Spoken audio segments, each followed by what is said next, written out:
அழகான நீல நிறக்கடலின் ஆழத்தில் நிறைய வண்ண மீன்கள் வாழ்ந்து கொண்டிருந்தன. அவற்றில் ஒரு மிகச்சிறிய மீன் இருந்தது. அது மற்ற மீன்களைப் போல வேகமாகவும் அழகாகவும் நீந்த முடியவில்லை. நாள்தோறும் பெரிய மீன்கள் வேகமாக நீந்தி விளையாடும் போது அந்த சிறிய மீன் மெல்ல மெல்ல நகரும். சில நேரங்களில் அது தவறிப்போய் கற்களை மோதிவிடும். சில நேரங்களில் திசை தெரியாமல் தடுமாறிவிடும். ஆனால் அந்த சிறிய மீன் மனம் தளரவில்லை. ஒரு நாள் கடலில் ஒரு பெரிய நீந்தும் போட்டி அறிவிக்கப்பட்டது. அனைவரும் உற்சாகமாக இருந்தனர். ஆனால் சிறிய மீனின் மனதில் ஒரு சந்தேகம். நான் இதை செய்ய முடியுமா? அது இதயத்தில் ஒரு முடிவு எடுத்தது. இன்றிலிருந்து தினமும் பயிற்சி செய்ய வேண்டும். அதனால் காலையும் மாலையும் அலைகளின் சத்தத்தோடு அமைதியாக நீந்த பயிற்சி செய்தது.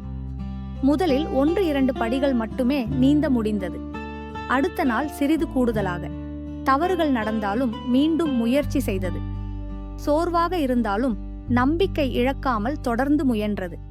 இப்படியாக தினமும் சிறு முனைப்புடன் பயிற்சி செய்ததால் அதன் சிறிய வாலை விடும்படி இயக்குவதும் வேகமாகி அது நிதானமாக நம்பிக்கையை பெருக்கிக் கொண்டது. போட்டி நாளில் மற்ற மீன்கள் எல்லாம் மிகுந்த வேகத்துடன் நீந்தத் தொடங்கின. சிறிய மீன் மெதுவாக ஆரம்பித்தது. ஆனால் அது ஒரே விஷயத்தை நினைத்தது: நான் விடமாட்டேன். அலைகள் உயர்ந்தன. நீந்தும் பாதை நீண்டது. சில மீன்கள் மிகவும் களைத்து கொண்டன. ஆனால் இந்த சிறிய மீன் தினமும் செய்த பயிற்சியை நினைத்து அமைதியாக தொடர்ந்து நீந்திக் கொண்டே இருந்தது.